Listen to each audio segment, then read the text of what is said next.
સુરતના કાપોદ્રા વિસ્તારમાં અનોખો કિસ્સો સામે આવ્યો। 4.5 લાખની ચોરી કરવા માટે 20,000ની સોપારી આપવામાં આવી હતી, જેમાં મિત્રએ જ મિત્રના ઘરે ચોરી કરવા અન્યને સોપારી આપી હોવાનું સામે આવ્યું હતું।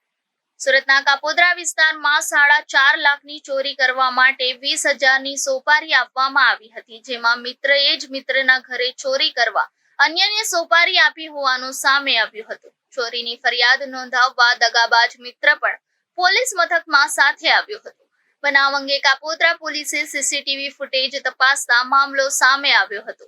ચોરીની સોપારી આપનાર વ્યક્તિએ ચોરી કરી બેગ દગાબાજ મિત્રને સોંપી હતી તથા પોલીસથી બચવા માટે શેરડીના ખેતરમાં મુદ્દામાલ દાટી દીધો હતો।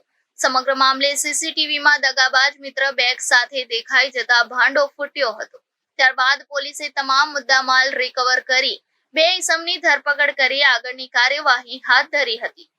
ગઈકાલ તારીખ 16/4/2024ના રોજ કાપોદ્રા પોલીસ સ્ટેશન હદના કૃષ્ણાનગર સોસાયટીમાં રહેતા ચંચલસિંહ અશોકસિંહ ચૌહાણ નાઓએ પોસ્ટે આવી પોતાની ફરિયાદ હકીકત એવી જાહેરાત કરેલ કે તેઓના બંધ મકાનમાંથી ₹5 લાખની ચોરી થયેલ છે। જે અનુસંધાને પોલીસે ફરિયાદીની પણ તપાસ તજવીજ કરતા અને ઉલટ તપાસ કરતાં ફરિયાદીએ જે જવાબો આપેલા એ જવાબોના આધારે ફરિયાદીના જવાબો જે રીતના મળેલ તે રીતે પોલીસને થોડી શંકા જ હતા।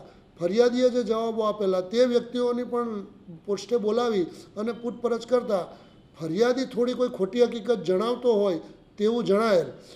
પછી ફરિયાદીને વિશેષમાં વધુ પૂછતા ફરિયાદીએ પોતે જણાવેલ કે મારા મિત્ર સુનિલ ઉર્ફે કાળુ સીતારામ સરોજ, જે મારા અંગત મિત્ર થાય છે અને અમે સાથે જ રહીએ છીએ, તેઓએ મને જણાવેલ કે ભાઈ તને પોલીસ સ્ટેશનમાં પોલીસ કંઈક પૂછે તો તારે આ પ્રમાણે જવાબ આપવા, જેથી પોલીસને તેના ઉપર પણ થોડી શંકા ગયેલી। અને બાદ કાપોદ્રા પોલીસ સ્ટેશનના police inspector Shri MB Avsura, second PI Shri Solanki, district PSI Shri Pandya તથા સર્વેલન્સ સ્ટાફના માણસોએ સીસીટીવી ચેક કરતાં એક ઇસમ બેગ લઈને ઘરમાંથી નીકળતો હોય તેવું જણાયેલ।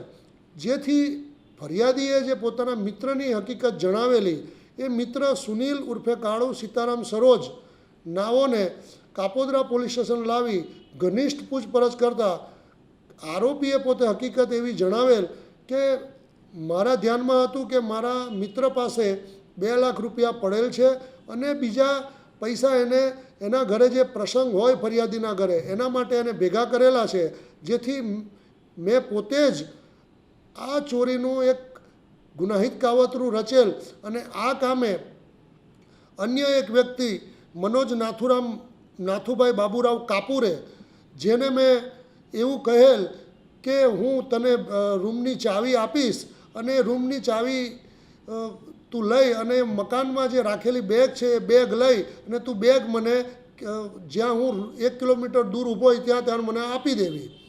અને આ કામે ફરિયાદીને પણ હકીકત એવી જણાવેલ કે તેની પાસે ઘરની 2 ચાવી હતી જે એની સાથે જ રહેતી હતી, પરંતુ તે પૈકીની એક ચાવી ગુમ થઈ ગયેલો અને ક્યાં પડી ગયેલો હોય એની એને ખબર ન હતી। પરંતુ હકીકત એવી હતી કે એમાં સુનિલ એ પોતે જ ફરિયાદીના કિચનમાંથી એક ચાવી કાઢી લીધેલ અને એ ચાવી મનોજને આપી અને મનોજે મકાન ખોલી અને બેગ લઈ અને આરોપી સુનિલને આપી દીધેલ। અને મનોજ પોતે ઓળખાઈ ના જાય તે માટે આરોપી સુનિલે તેના વાળ પણ કટિંગ કરાવી દીધેલા, કારણ કે મનોજને ખૂબ લાંબા વાળ હતા અને સીસીટીવીમાં કે અન્ય રીતે પોલીસની નજરમાં ના આવી જાય તે રીતે કૃત્ય કરવાનું હોય, જેથી એ અંગેનું પણ પ્લાનિંગ સુનિલે કરેલું। અને આ રીતના કુલ 5 લાખની ચોરી કરેલાની ફરિયાદ હકીકત જણાવેલ, જે આધારે કાપોદ્રા પોલીસ સ્ટેશને ગુનો રજીસ્ટર કરી અને પ્રશંસનીય કામગીરી કરી અને આ ગુનો ડિટેક્ટ કરી લીધેલ છે અને ગુનાના કામે આરોપી સુનિલ ઉર્ફે કાળુ સીતારામ સરોજ તથા મનોજ નાથુભાઈ બાબુરાવ કાપુરે નાઓની ધોરણસર અટક કરેલ છે અને તેઓના વિરુદ્ધ તપાસ તજવીજ ચાલુ છે।